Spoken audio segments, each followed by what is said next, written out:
መጽሐፈ መሣፍንት ምዕራፍ 16 ሶምሶንም ወደ ጋዛ ሄደ። በዚያም ጋለሞታ ሴት አይቶ ወደ እርስዋ ገባ። የጋዛ ሰዎችም ሶምሶን ወደ ከተማ ውስጥ እንደ ገባ ሰሙ። ከበቡትም፣ ሌሊቱንም ሁሉ በከተማይቱ በር ሸመቁበት። ማለዳ እንገድለዋለን ብለው ሌሊቱን ሁሉ በዝምታ ተቀመጡ። ሶምሶንም እስከ እኩለ ሌሊት ተኛ። እኩለ ሌሊትም በሆነ ጊዜ ተነሥቶ የከተማይቱን በር መዝጊያ ያዘ። ከሁለት መቃኖችም ከመወርወሪያውም ጋር ነቀለው፣ በትከሻውም ላይ አደረገ። በኬብሮንም ፊት ወዳለው ተራራ ራስ ላይ ተሸክሞት ወጣ፣ ከዚያም ጣለው። ከዚያም በኋላ በሶሬቅ ሸለቆ የነበረች ደሊላ የተባለች አንዲት ሴትን ወደደ። የፍልስጥኤማውያንም መኳንንት ወደ እርስዋ ወጥተው እርሱን ሸንግለሽ በእርሱ ያለ ታላቅ ኃይል በምን እንደሆነ እኛስ እርሱን ለማዋረድ እናስረው ዘንድ የምናሸንፈው በምን እንደሆነ እወቂ፣ እኛም እያንዳንዳችን 100 ብር እንሰጥሻለን አሏት። ደሊላም ሶምሶንን ታላቅ ኃይልህ በምን እንደሆነ እንድትዋረድስ የምትታሰርበት ምን እንደሆነ እባክህ ንገረኝ አለችው። ሶምሶንም በሰባት ባልደረቀ በእርጥብ ጠፍር ቢያስሩኝ እደክማለሁ፣ እንደ ሌላም ሰው እሆናለሁ አላት። የፍልስጥኤማውያንም መኳንንት 7 ያልደረቀ እርጥብ ጠፍር አመጡላት፣ በእርሱም አሰረችው። በጓዳዋም ውስጥ ሰዎች ተደብቀው ነበር። እርስዋም ሶምሶን ሆይ ፍልስጥኤማውያን መጡብህ አለችው። እርሱም የተልባ እግር ፈትል እሳት በሸተተው ጊዜ እንዲበጠስ ጠፍሩን በጣጠሰው፣ ኃይሉም በምን እንደሆነ አልታወቀም።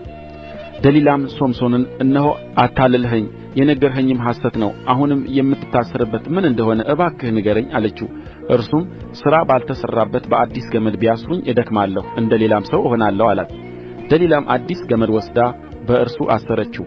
በጓዳዋም የተደበቁ ሰዎች ተቀምጠው ነበር። እርስዋም ሶምሶን ሆይ ፍልስጥኤማውያን መጡብህ አለችው። ገመዱንም ከክንዱ እንደ ፈትል በጣጠሰው። ደሊላም ሶምሶንን እስከ አሁን ድረስ አታለልኸኝ፣ የነገርኸኝም ሐሰት ነው። የምትታሰርበት ምን እንደሆነ ንገረኝ አለችው። እርሱም የራሴን ጠጕር 7ቱን ጕንጕን ከድር ጋር ብትጐነጕኚው በችካልም ብትቸክዪው እደክማለሁ፣ እንደ ሌላም ሰው እሆናለሁ አላት። ሶምሶንም በተኛ ጊዜ ደሊላ የራሱን ጠጕር 7ቱን ጕንጕን ከድሩ ጋር ጐነጐነችው፣ በችካልም ቸከለችውና ሶምሶን ሆይ ፍልስጥኤማውያን መጡብህ አለችው። ከእንቅልፉም ነቃ፣ ችካሉንም ከነቆንደላው ድሩንም ነቀለ። እርሷም አንተ እወድድሻለሁ እንዴት ትለኛለህ? ልብህ ከእኔ ጋር አይደለም። ስታታልለኝ ይህ 3ኛ ጊዜህ ነው። ታላቅ ኃይልህም በምን እንደሆነ አልነገርኸኝም አለችው። ዕለት ዕለትም በቃልዋ ነዘነዘችው፣ አስቸገረችውም። ነፍሱም እስከ ሞት ድረስ ተጨነቀች። እርሱም ከእናቴ ማኅፀን ጀምሬ ለእግዚአብሔር የተለየሁ ነኝና በራሴ ላይ ምላጭ አልደረሰም። የራሴንም ጠጕር ብላጭ ኃይሌ ከእኔ ይሄዳል፣ እደክማለሁም፣ እንደ ሌላ ሰው እሆናለሁ ብሎ የልቡን ሁሉ ገለጠላት። ደሊላም የልቡን ሁሉ እንደ ገለጠላት ባየች ጊዜ የልቡን ሁሉ ገልጦልኛልና ይህን ጊዜ ደግሞ ኑ ብላ ላከችና የፍልስጥኤማውያንን መኳንንት ጠራች። የፍልስጥኤማውያን መኳንንትም ብሩን በእጃቸው ይዘው ወደ እርስዋ መጡ።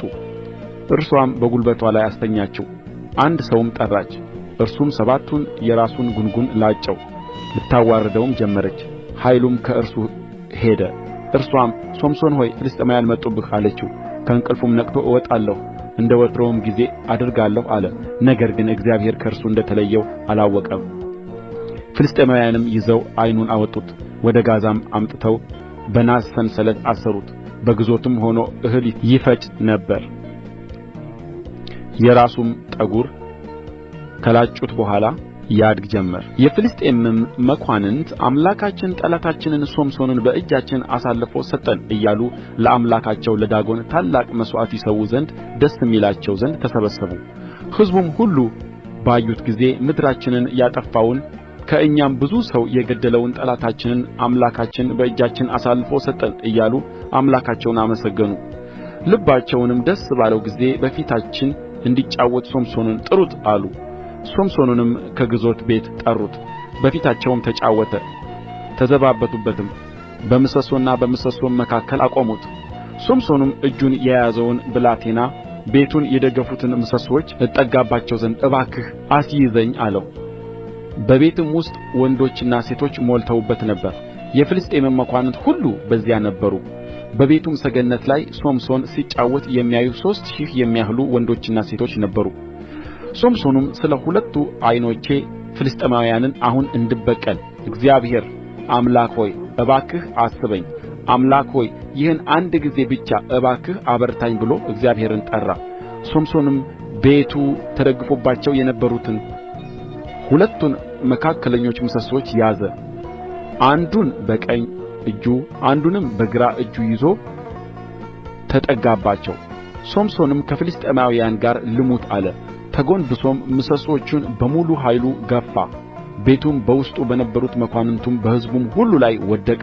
በሞቱም የገደላቸው ሙታን በሕይወት ሳለ ከገደላቸው በዙ። ወንድሞቹም የአባቱ ቤተ ሰቦችም ሁሉ ወረዱ፣ ይዘውም አመጡት። በጾርዓና በኤሽታኦል መካከል ባለው በአባቱ በማኑሄ መቃብር ቀበሩት። እርሱም በእስራኤል ላይ 20 ዓመት ፈረደ።